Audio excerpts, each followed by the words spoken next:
The autumn light in Oxford has a curious way of withholding warmth while pretending at benevolence. It gilds the spires, softens the edges of stone, and yet carries a chill that speaks of unfinished things. That morning, or perhaps it was late afternoon, it hardly matters now. I found myself walking past the Radcliffe camera, watching the shadows of bicycles move like notes on a silent stave. I had been summoned, though the word implies urgency, and there was none. Superintendent Strange had mentioned a death at St. Edmund's College, nothing dramatic, merely inconvenient. I remember the porter first. He had a face like old leather, worn smooth by decades of gossip and wind. He told me the deceased was a fellow of literature, a man named Dr. Henry Vale. I pretended not to recall the name, though I did. We had shared a table once at the Turf Tavern. He had spoken about the loss of meaning in modern verse. I had spoken about the loss of decency in modern life. Neither of us had been persuaded by the other. The corridor leading to his rooms was quiet, that padded silence peculiar to Oxford and acoustical gilt, as if every footstep might disturb scholarship itself. Vale's door stood ajar.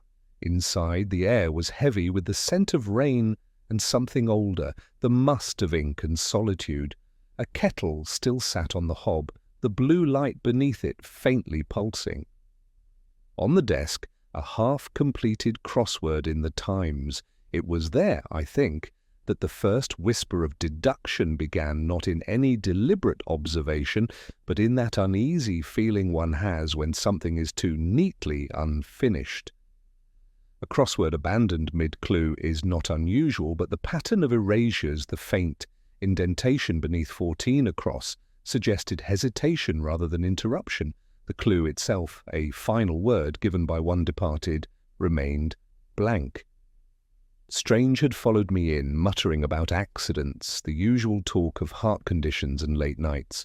He disliked the collegiate world, its self-importance, its reluctance to die tidily. I let him talk. Beneath his words I could hear the faint drip from the eaves outside, each drop marking time. Vale lay on the carpet, one arm extended toward a shelf that had collapsed under its own learning. Books everywhere, Milton, Auden, Hardy, a fallen order of English despair. His face was turned toward the window, where the light of the afternoon had turned brass. There was no violence, no struggle, merely the posture of a man who had intended to reach for something and failed to remember what it was. I bent closer. His fingertips touched a page that had slipped free from one of the volumes, a fragment of a lecture, typed, annotated, revised to exhaustion. The last line read, "The true tragedy of the scholar is not ignorance but remembrance." I felt that faint tightening at the back of my throat, that melancholy which so often accompanies intellect when it encounters its own futility. When the pathologist arrived, a small woman with spectacles, perpetually fogged, I let her speak first. "Natural causes," she said. Perhaps. But there was something in the angle of Vale's hand, the direction of his gaze. He was looking not at the books nor at the window, but at the mantelpiece, where a small glass of whisky still stood untouched, unzipped. A man who pours and forgets is either interrupted or unwilling.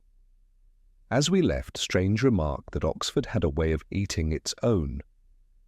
I told him that was nonsense, though not entirely. Outside, the air had cooled further. The leaves along Cat Street had begun to curl inward like paper burning from within. I turned once more toward the college gate, catching the faint chime of evensong drifting from Magdalen. There are deaths that close like a door, and there are those that leave it slightly ajar. Dr. Vale's belonged to the latter. There are places in Oxford where silence doesn't merely rest, it broods. St. Edmund's was one of those places. Its quad, enclosed by buildings the colour of melancholy parchment, seemed perpetually suspended between term and eternity. I returned the next morning, though I could not have said why. The death of Dr. Vale had been tidied away, as deaths in colleges often are, a notice on the board, a hastily arranged service, the faintest ripple across the surface of academic calm. Yet I found myself walking again beneath the cloisters, listening to the echo of my own shoes against the stone, as if the place itself were whispering an unfinished line. The porter nodded at me without enthusiasm. He had that guarded courtesy common to men who know more than they should. I asked about Vale's rooms, about visitors, letters, routines. He hesitated before mentioning Miss Celia Warden, a young lecturer in comparative poetry. She had been seen with Vale often, though never within the college gates. He offered the detail with the weary discretion of one accustomed to scandal disguised as mentorship. I found her in the senior common room, alone at a table near the window. The light was thin and uncertain, the sort that exposes rather than illuminates. She looked up as I approached, her eyes the colour of hesitation. She said she had admired Vallee's intellect, his precision, his loneliness. I told her that loneliness was often the scholar's last companion, and she smiled faintly as if she understood too well. She had last seen him 3 nights before his death, they had argued. About what, she could not recall, though her hands betrayed her, a subtle tightening of the fingers around her cup when I mentioned the lecture fragment. There was, I thought, something unfinished in her grief. Not suppressed, but suspended. She asked whether Vale had suffered. I said only that he had died among his books. She nodded once, the gesture of someone accustomed to loss being translated into decorum. When she spoke again, it was about his crossword puzzles. He would test her with clues, she said, smiling. One of them, she remembered it vividly, remembrance's burden, buried in words 5. She had guessed grave, but he had shaken his head. I asked if he ever told her the answer. He hadn't. After she left, I remained seated, watching the drizzle collect on the window pane. The common room was nearly empty, save for the slow tick of a clock and the faint scent of pipe smoke embedded in the curtains. I thought of the 2 crosswords, one unfinished, one unanswered, words as epitaphs. It seemed Vale's mind had been circling something, some private sorrow translated into cryptic language. I wandered through the college archives afterward, guided by a librarian whose expression suggested permanent exile from daylight. He spoke in whispers about Vale's tenure, his conflicts with the governing body, his withdrawn request for sabbatical. There had been rumours of plagiarism, a contested essay submitted under another's name. Academic betrayal, the most genteel of murders.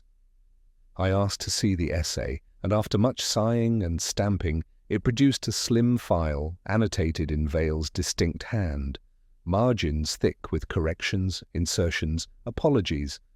One note caught my eye, scribbled in pencil. Truth requires sacrifice, but whose? Outside, the rain had strengthened, falling in long, even lines that erased distinction between cobblestone and reflection. I paused under the archway, listening to the water's rhythm, and thought again of Miss Warden. There was a fragility about her that seemed rehearsed, a scholar's kind of fragility, where intellect becomes a mask for yearning. That evening, back in my flat, I spread Vale's crossword beside the essay photocopy. 2 puzzles, one of words, one of guilt, a final word, given by one departed 5. I tried to fill it in adieu, relic, grave, and endow, none fit. My pen lingered above the grid, unwilling to touch the paper.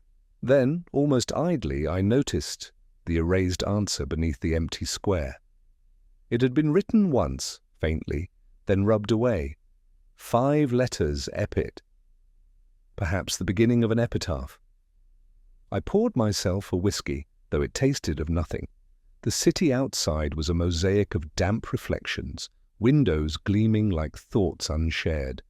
Somewhere beyond them, in that college of secrets, a man had died, leaving behind the beginnings of a confession, one that might yet spell itself out in 5 careful letters. There is a particular quiet that falls over Oxford, after a death not the respectful kind one finds in cathedrals, but a discomforting stillness, as if the city itself is unsure how to mourn its own. By the time I called upon Mrs. Vale, the widow, that silence had settled like a film over the narrow lanes of Jericho.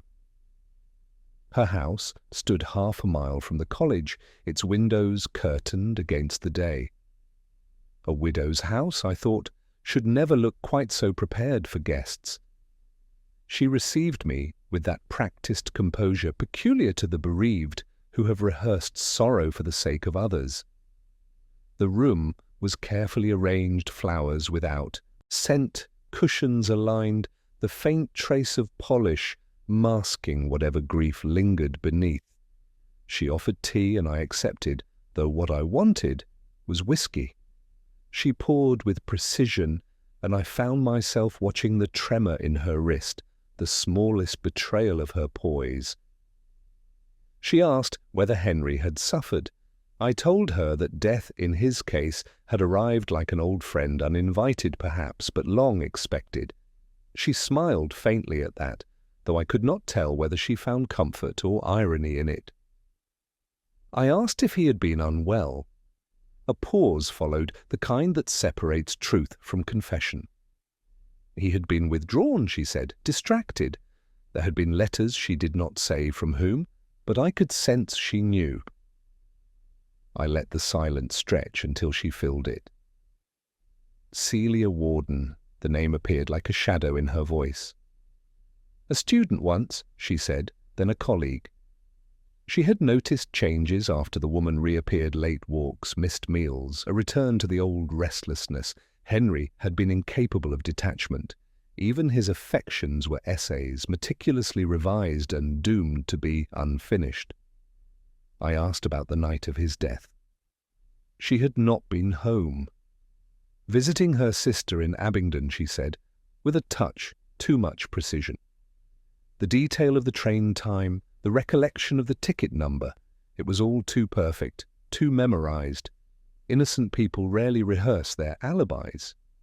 As she spoke, my gaze drifted toward the bureau by the window. A sheet of paper protruded from a half-open drawer, its edge yellowed by the light. I could just make out the beginning of a line. "My dearest," I asked if I might smoke. She nodded absently, and as I leaned to strike a match, I caught a glimpse of the rest. "You are the only truth left to me." The rest was folded inward, as though the sentence itself feared discovery. When I left, she walked me to the door. There was an elegance in her restraint, a choreography of grief that did not falter. As I stepped out into the street, she said something almost too quietly to be heard, that Henry had once told her every scholar was married twice, once to knowledge and once to regret. I turned to reply, but she had already closed the door. Outside, the air had turned sharp with the promise of rain. I walked without purpose toward the canal, thinking of the crossword, the erased word, and now this letter hidden in a drawer. Everything about Vale's death seemed to orbit the language. The words spoken, the ones withheld, the ones rewritten until they meant nothing. Perhaps that was the scholar's disease, an inability to stop editing his own life. At the canal bridge, I paused. A swan drifted beneath, indifferent to the drizzle. A student cycled past with an umbrella held precariously in one hand, humming something tuneless. Ordinary life continues, unbothered by the puzzle that consumed me. Later, in the pub near Walton Street, I sat with my pint untouched and scribbled the crossword clue again on a scrap of paper, a final word, given by one departed. 5. The letters of Pitt remained my only lead, But another phrase returned to me then, something Vale's widow had said about regret and marriage, two halves of a life, two truths coexisting uneasily. I wrote beside it, split, 5 letters. It fits the grid, but not the soul. Still, I let it stay there, a word that might mean division or confession, or something too intimate to name. Outside, the rain began in earnest, tapping against the glass with a rhythm-like thought. Oxford under water again, cleansing perhaps, but never quite forgetting. There are ghosts in Oxford that have never died because they were never born.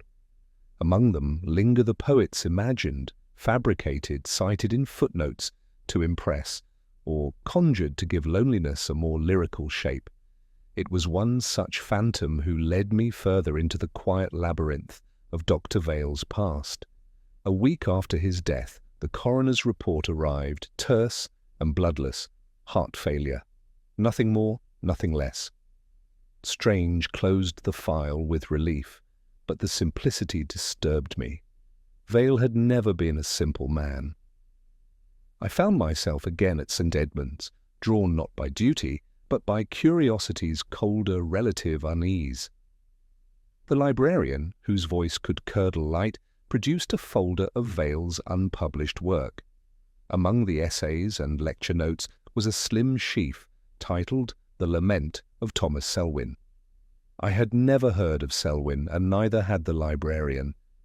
Yet Vale's introduction spoke of him as though he were really a minor poet of the 1890s, melancholic, forgotten, drowned in the Cherwell one winter night. The verses, printed on a typewriter ribbon nearly exhausted, were beautiful in that pale, unfinished way that tempts belief. But something refused to settle. One stanza used a word transume which did not appear in English before the 20th century. I checked the archives later that day. There was no record of any Thomas Selwyn, no letters, no reviews, no existence beyond Vale's fragile insistence, the poet who never lived. That evening I visited the Bodleian, where the air carries the sigh of centuries. A colleague from my school days worked there, a man who spoke of manuscripts as though they were parishioners. He confirmed my suspicion that the work bore Vale's own stylistic fingerprints, his peculiar use of enjambment, and his fondness for biblical cadence. Vale, it seemed, had written a poet to hide within. Why? That question lingered like pipe smoke, perhaps vanity to publish anonymously what his name could not sustain. Perhaps guilt to give voice to what his conscience could no longer contain. I remembered Mrs. Vale's careful phrasing, her husband's restlessness, the letter that began, "My dearest." The allusion of Selwyn began to feel less like invention than confession. Back in my flat, I laid out the poem beside the crossword. The title itself, The Lament of Thomas Selwyn, seemed to echo Vale's own preoccupations with endings and remembrance. One line caught me. I wrote to her, though she was gone, and signed another's hand. It was almost too plain, too direct, a scholar's slip into honesty. I poured another whiskey, the kind that stings rather than soothes, and tried to trace the thought that connected his imaginary poet to his very real death. Somewhere between the falseness of the name and the truth of the feeling lay the reason he could not go on. The mind, after all, can tolerate deceit only until the heart demands recognition. The next morning I brought the poem to Celia Warden. She read it silently, her expression untouched, until the final stanza, when her hand trembled slightly. She said she had never seen it before, but I didn't believe her. She asked whether I thought it was beautiful. I said it was the kind of beauty that exhausts rather than uplifts. She looked away. When I left, she remained at the window, her reflection caught between light and glass, a woman observing herself vanish.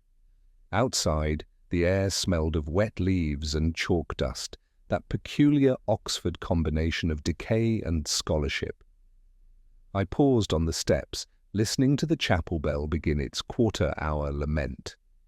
Somewhere behind me, in a college that had forgotten more than it remembered, a man had written himself out of existence through a poet who never lived, and I, standing there with a meaningless crossword and a counterfeit elegy, could only wonder which of us had truly solved the other. It was the photograph that refused to leave me. Not because of what it showed, but because of what it concealed. I found it 2 days after visiting Mrs. Vale, while combing through the last of Henry's papers that the college had quietly bundled away. It lay among the drafts of lectures and poems, caught between a torn page of the Times literary supplement and a receipt from a wine merchant. At first glance it seemed trivial, a faded image of 3 figures outside the Bodleian, the light uncertain, as if the camera itself had hesitated.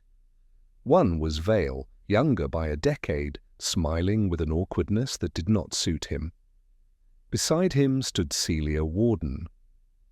Between them a man whose face I could not place, yet whose presence unsettled me. He wore a scholar's gown, though loosely, as if borrowed. His expression was neither friendly nor hostile, merely aware of being observed. I turned the photograph over. On the back, in Vale's handwriting, were 4 words for the record, 1989. The ink had bled faintly, as though it had been handled too often or perhaps kept too close to something wet. That night, I spread it on my desk beside the crossword and the poem. The 3 pieces of evidence, if that was what they were, seemed to whisper to each other in a language I could not yet decipher. The photograph was the only tangible thing that did not belong to words, and perhaps for that reason, it spoke the loudest. I took it to Strange the next morning. He stared at it, unimpressed, and said it was probably nothing. "Academics take pictures together," he muttered. I reminded him that academics also conceal murder in footnotes. He sighed, told me not to get carried away, and returned to his tea. It was a familiar dance between us, the rational man tiring of the romantic one. Still, something in that third face troubled me. I carried the photograph to the archives once more, where the librarian, now resigned to my presence, searched the college records for faculty in that year. After some hesitation, he produced a single name that seemed plausible: Dr. Edward Lang, a visiting scholar from Durham, known for a brief and controversial paper on poetic forgery. The irony was almost too pointed. Lang had left Oxford abruptly that same year, no forwarding address, no obituary. It was as though he had been erased. And yet I recalled a line in Vale's fictional poet's lament: "He who teaches falsehood teaches his own absence." A convenient epigraph, perhaps, or something darker. In the evening I visited Celia again. She was in her office, surrounded by drafts and books, the air heavy with dust and exhaustion. When I placed the photograph before her, she froze. Her eyes fixed not on Vale, but on the man between them. She said his name quietly, Edward. The syllables hung there like a confession. He had been her mentor once, she said, brilliant, reckless, fascinated by deceit. He believed that literature was at its purest when it lied convincingly. They had all been caught in his orbit, she and Vale, both. The collaboration that began in admiration had ended in something closer to blackmail. She did not elaborate. When she finally looked up at me, her voice was level again. "Some truths," she said, "are not meant to be exhumed." I left without argument, but with the feeling that she had already buried more than one. That night I studied the photograph once more.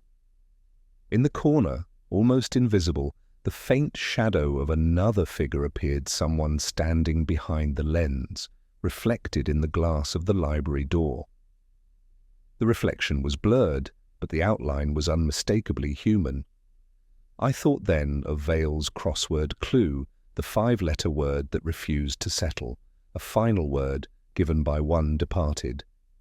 I wrote beneath it another ghost, not the kind that haunts halls, but the kind that writes poems, takes photographs, and vanishes from the record.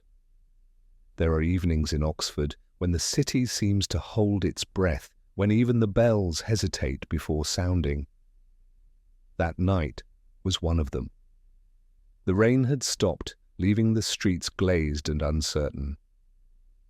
I walked home from St. Edmund's through Radcliffe Square, the scent of wet stone mingling with the faintest trace of wood smoke. Somewhere behind me, a porter locked a gate with the solemnity of ritual.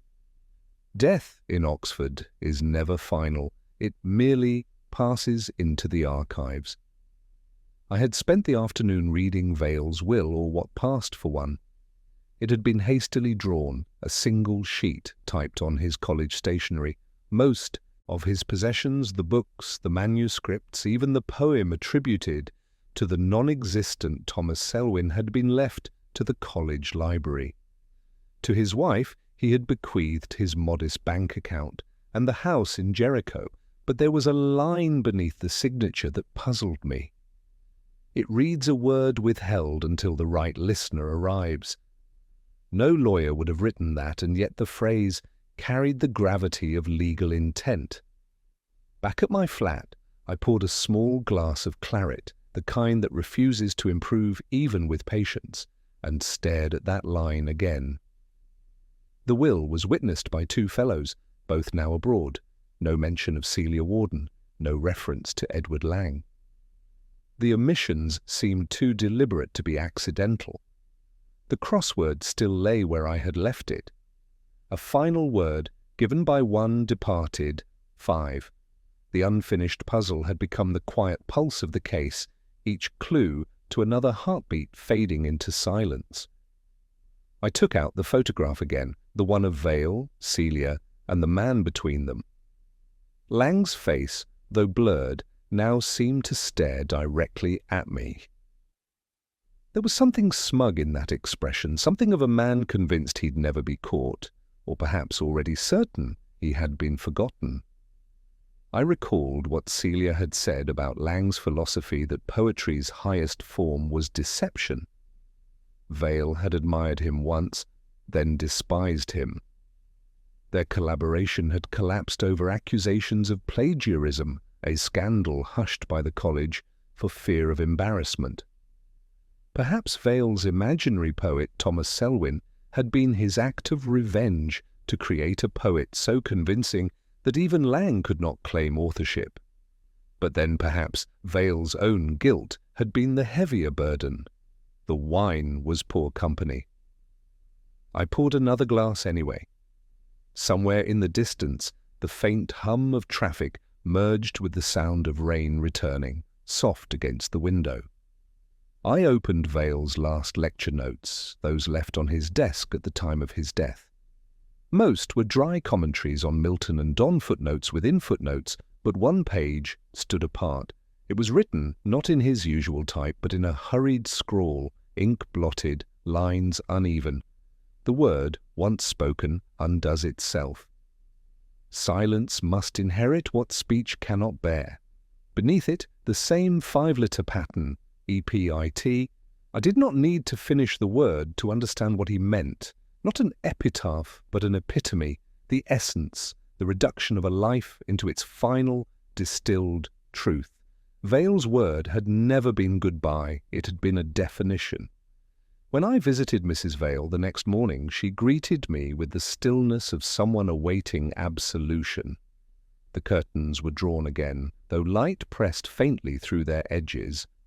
I asked if she was aware of any change to her husband's will. She shook her head.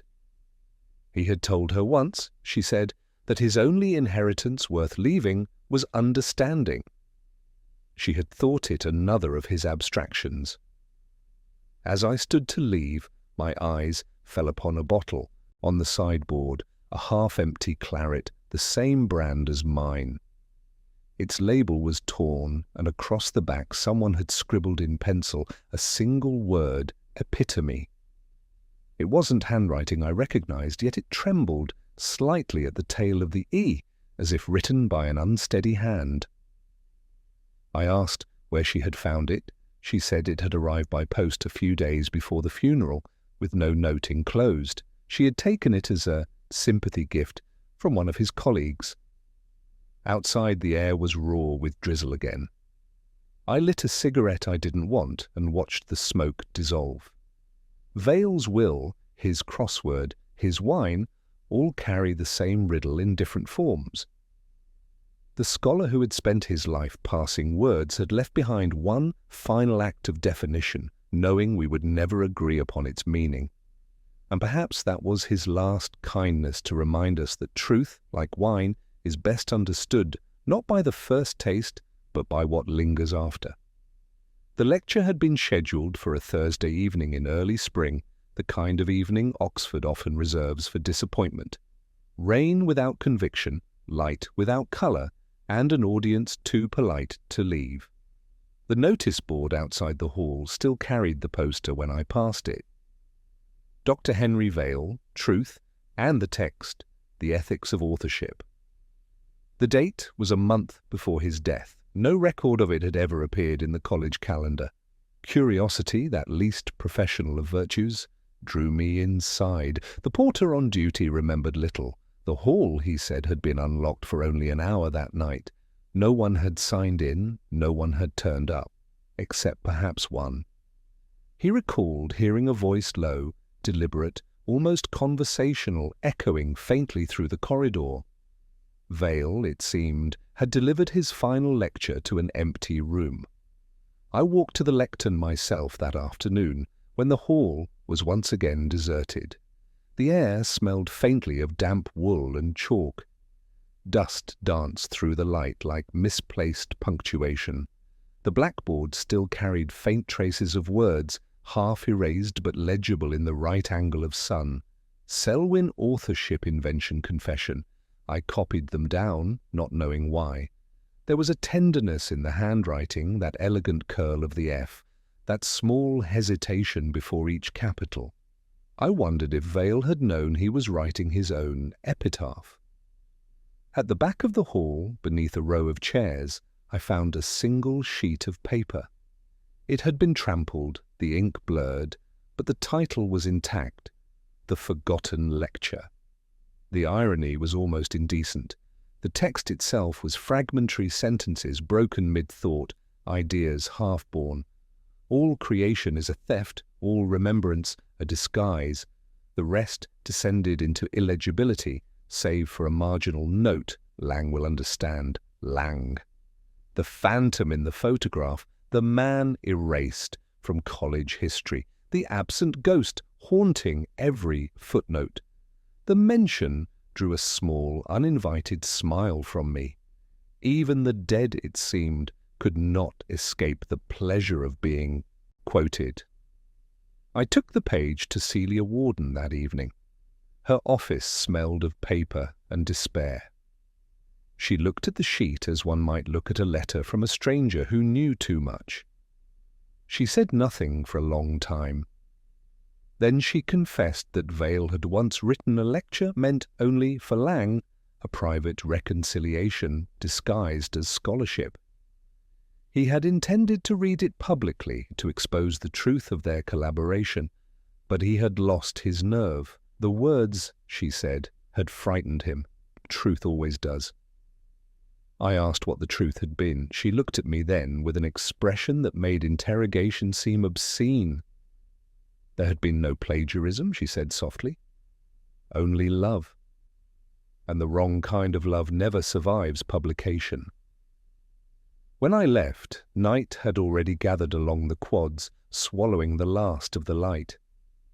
The rain had begun again, gentler now, tracing lines across the pavement like an erased equation.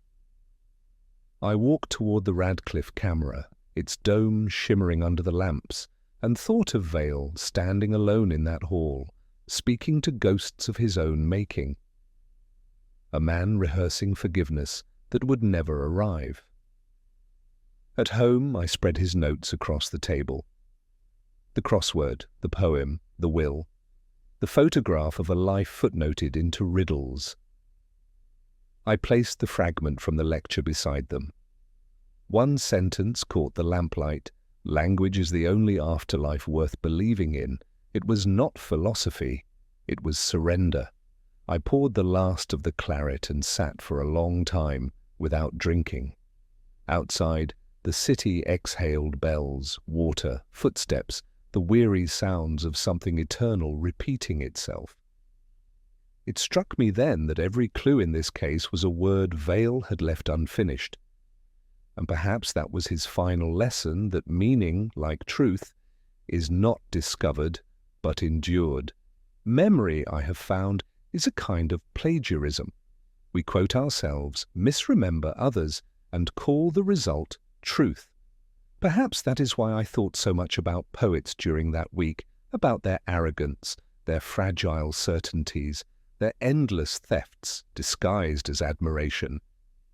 Vale had been all three a scholar of words undone by the one word he could never say aloud. The phrase returned to me first, through Celia. We were walking along the canal, the morning grey and wet enough to soften conversation. She spoke of Lang again, though not his name. She said the man who believed that poetry must lie to tell the truth. Vale had once corrected him, she said. He had quoted Yeats. We make out of the quarrel with others rhetoric, but of the quarrel with ourselves poetry. Lang laughed and called it sentimental.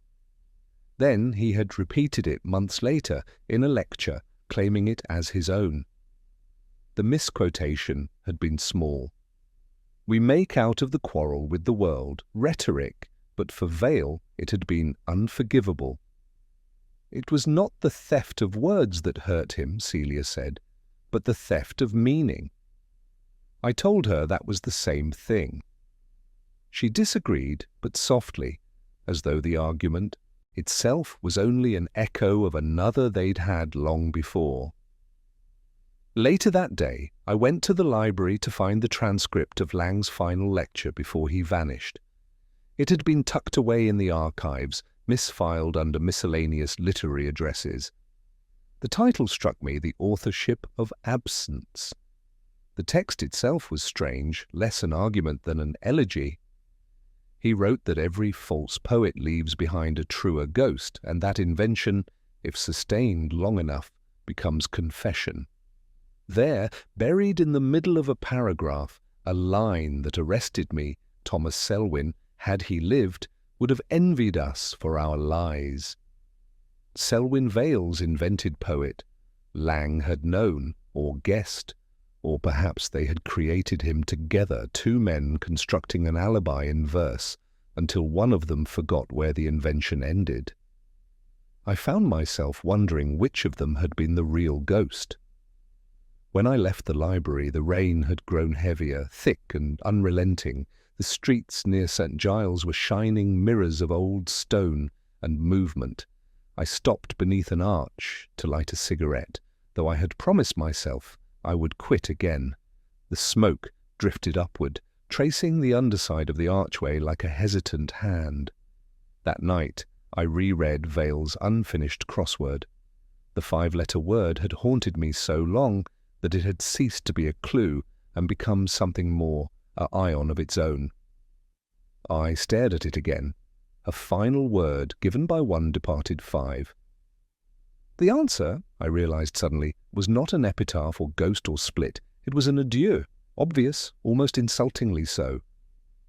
Yet Vale had begun another word spit and stopped himself, as if he could not bear to finish saying goodbye in English, but could not quite manage it in French either. The hesitation of a man torn between eloquence and exhaustion. The next morning, I went once more to Mrs. Vale. She was seated at her desk sorting through correspondence. Her composure returned to ritual. I asked whether she knew of any connection between her husband and Lang.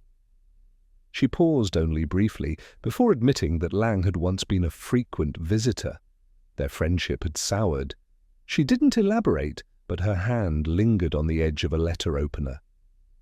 A thin scar crossed her thumb recently.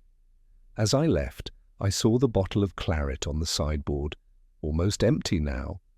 The word epitome is still faintly visible on the torn label. A single letter blurred by a drop of red wine that had dried to brown.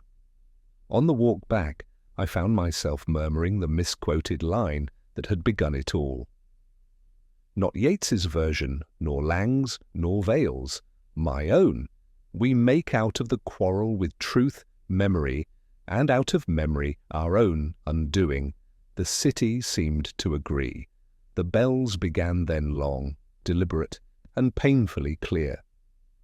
There are buildings in Oxford that seem to exist outside of time, and St. Bride's was one of them. Its walls, darkened by centuries of rain, appeared less built than grown from the earth itself. The college had been closed for renovation that winter, yet when I pushed open the gate that evening, the hinges gave only the faintest sigh, as if recognizing an intruder who had already been forgiven. It was not nostalgia that drew me back, nor duty, only an unfinished thought. A few days earlier, Celia had told me that Vale had once been offered a fellowship 3 years before St. Edmund's quietly declined it. No record remained of the offer, but in Oxford, silence is rarely absent. It is design. The porter at St. Bride's was new, too young to pretend indifference. He let me in after a pause that suggested neither trust nor refusal, merely curiosity. Inside, the air was colder than outside, that peculiar chill of long disused places. The corridor leading to the senior library was lined with portraits whose eyes seemed to follow any motion, not entirely sure of itself. I found the library door half open. The smell was unmistakable dust, vellum, and the faint sweetness of decay. I had expected emptiness, but there on the central table lay a small arrangement of papers, recently disturbed. Someone else had been here. The top sheet bore a familiar heading, Thomas Selwyn Collected Works. I sat down, not yet touching it. Through the high window, dusk bled slowly into the pale interior, the last light turning the edges of the paper to gold. The handwriting was Vale's, unmistakable, though more tentative than before. Beneath the title, a note in smaller script for E.L., whose silence taught me eloquence. Lang again, always Lang, returning like a refrain in a half-remembered song. I read on. The poem was brief, unfinished. If truth is a debt, may it never be paid. If love is a lie, may it never be found out. The rest trailed into a long line across the page, as if Vale had meant to continue but could not decide how. Or perhaps the sentence had completed itself without him. As I turned the page, something slipped out a photograph, older than the others, sepia and cracked. Vale stood before the chapel steps of St. Bride's, the same faint smile, but this time Lang stood beside him, his hand on Vale's shoulder. A partnership of equals or conspirators. In the corner of the photo, a third figure appeared again, blurred, indistinct, facing away from the camera. It was Celia. I had never seen her that young. There was a certainty in her posture that had long since left her voice. I took the photograph to the desk lamp and noticed something faint on the reverse, written in pencil, Bride's Lecture Hall, 1989, the same year as the earlier photograph at the Bodleian. Vale's so-called forgotten lecture had first been written here. I searched the drawers of the desk and found an old visitor's log, its ink faded but legible under the light. Dr. H. Vale, guest lecturer, followed by E. Lang, visiting researcher, and, further down, C. Warden, assistant archivist. That was the order of things. Then Vale's mind, Lang's ambition, Celia's admiration all converging here, in this neglected room. Perhaps it had begun as collaboration, perhaps something less honest. I could see it now, the arguments over authorship, the slow corrosion of affection into envy, and the poet who never lived becoming the weapon between them. As I stood to leave, I noticed one last object near the window. A wine glass, dust-rimmed, half filled with what had once been clear. The stem bore a faint smear of lipstick, long dried. I raised it slightly, letting the lamplight catch it. A relic of some night's conclusion, abandoned before morning, could tidy it away. Outside, the quadrangle was hushed, its puddles reflecting the dim glow of the chapel lantern. I lit a cigarette, more for warmth than habit. The smoke curled upward, vanishing against the rain-damp stone. There was nothing left to find, and yet everything remained: the will, the crossword, the false poet, the empty glass. Each clue less an answer than a memory of what had been risked. I walked away slowly, past the locked gate and into the narrowing dark, aware that St. Bride's had not given up its secrets so much as allowed me to remember them. It is a strange thing, confession. The Church claims it belongs to God, the law, to truth, and yet both seem to forget that confession is rarely about either. It is, at best, a form of loneliness, an attempt to be witnessed before one disappears. I returned to Mrs. Vale's house in the late evening, summoned by a message written in her careful, slanted hand. She had asked for no police, no ceremony, only a quiet word. The door opened before I could knock. She looked smaller somehow, as though grief had worn her to her essentials. In her hand, she held the same letter opener I had noticed before, though this time it served merely as a paperweight for the pages beneath it. She told me she had found them among her husband's papers that morning, a sealed envelope marked for C.W., and another addressed to her. She had opened hers, the other she could not. She pushed them across the table toward me. The room smelled faintly of lavender and the sharper tang of claret. I hesitated, then opened the one for Celia Warden. It was not a love letter, though it pretended to begin like one. It was, rather, an apology wrapped in literature. Vale admitted to inventing Selwyn not to deceive, but to remember to preserve a fragment of someone he had already lost. The words had once been Lang's, he wrote, but Lang had given them life, and he had given them form. Between them, they had created a poet who was more honest than either man could bear to be. When Lang threatened exposure, Vale had written the lament as a warning not to Lang, but to himself. Every truth we write kills the man who wrote it. I looked up from the letter. Mrs. Vale sat perfectly still. She asked if he had mentioned her. I said he had not. Her eyes did not change. She told me she had written to Celia that morning, enclosing the letter. No address was needed. The college would see it delivered. There was a pause, long enough to hear the faint hum of the clock in the hall. Then she said that she had poured him that final glass of wine, the one untouched on his desk. She had done it out of habit, she said, before leaving for her sisters. She had not known he would never lift it. Her voice was even, but something fragile moved beneath it, the tremor of a truth rehearsed too often to be wholly false. When I left her, the street was silent. Rain had begun again, light but insistent, stippling the pavement with the quiet rhythm of repetition. I walked without direction until the lamps thinned and the city gave way to the canal's edge. There, beneath the low hum of water and the faint rustle of leaves, I read the letter again. A single line at the end caught me this time, one I had missed before. Tell her the word she sought was not an epitaph. It was echoing, 5 letters. I smiled, though it was not a pleasant smile. Echo, a voice that survives its origin, that repeats without meaning until it fades.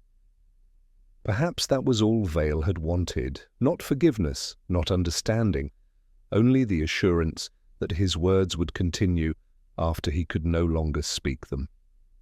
The next morning, I went to Celia's rooms. She was not there. The bed was made, the shelves cleared. On her desk, an envelope addressed to no one. Inside, a single sheet of paper with a verse written in her hand, "We live by what we fail to say." Nothing more.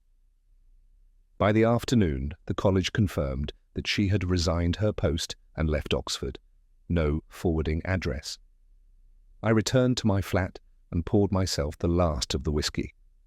The bottle, the crossword, the fragments of Vale's life, all lay before me.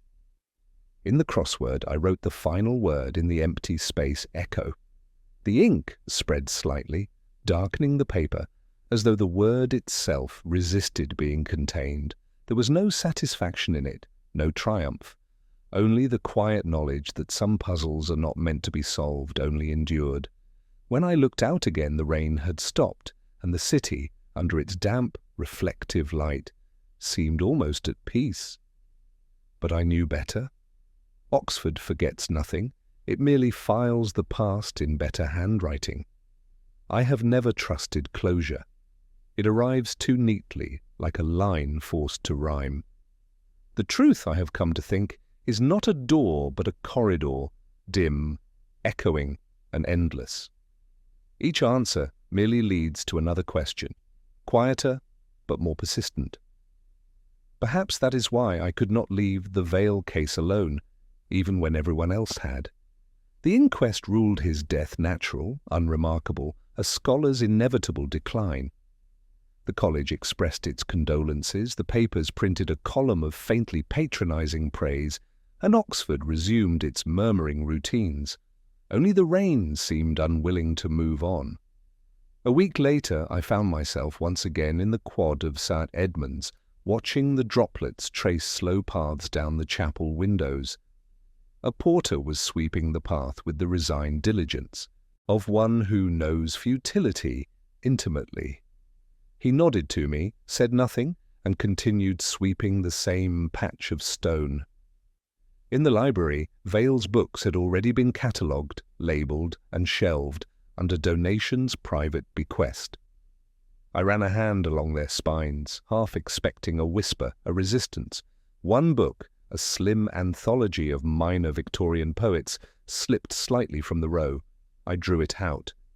Inside, underlined faintly in pencil, a single line, "We die of words, not silence."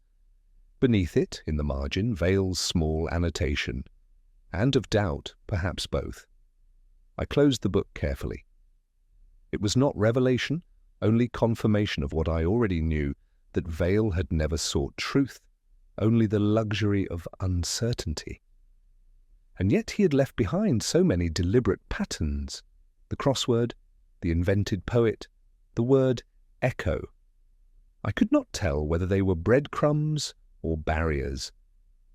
Outside, the college bells struck noon. The sound carried through the corridors like something half remembered. I walked toward the senior common room, where Celia had once sat by the window. Her chair was empty now, but her absence had its own presence, the kind that settles into a room and becomes part of its furniture. On the mantelpiece above the hearth stood a framed photograph, newly placed. It was the same one I had seen before: Vale, Lang, Celia, but now the image had faded at its edges as though time itself had grown weary of remembering. Someone, perhaps the college secretary, had written on the mount in careful script, St. Edmund's 1989. A date, nothing more. Yet it struck me that both Vale and Lang had vanished in that same year, and that Celia, in her quiet way, had been the last to survive them, the keeper of a fiction that had consumed them all. Back at my flat, I poured a whisky I did not want and opened the crossword once more. The ink had faded to a dull grey, but the grid remained intact, the single word, echo, standing alone among empty squares. I stared at it until the letters seemed to lose their meaning. Echo, a sound returning without change, a voice repeating itself until all difference disappears. Perhaps that was all death ever was, repetition without presence. I thought of Mrs. Vale then, of her composure, her ritualistic calm. the way she had poured that final glass of claret. I could never decide whether it had been affection or fatigue. Both, perhaps. Doubt again, the only certainty. The city outside was quiet, the cobbles slick under the lamplight. From my window I could see the spire of St. Bride rising above the rooftops, black against the mist. I wondered if Lang had stood there once, looking down at the same view, his guilt or genius, if there was a difference still untested by time. I have solved many cases since then, or so they say, but not this one, not truly. It remains somewhere between my mind and my conscience, unresolved like a half-finished line of verse. Sometimes, on sleepless nights, I take down Vale's anthology, read that single underlined line again, and think of how perfectly it described him and me. We die of words, not silence. He at least found a way to make both his monument and his apology out of them. I meanwhile have only this memory of an unfinished sentence spoken to no one,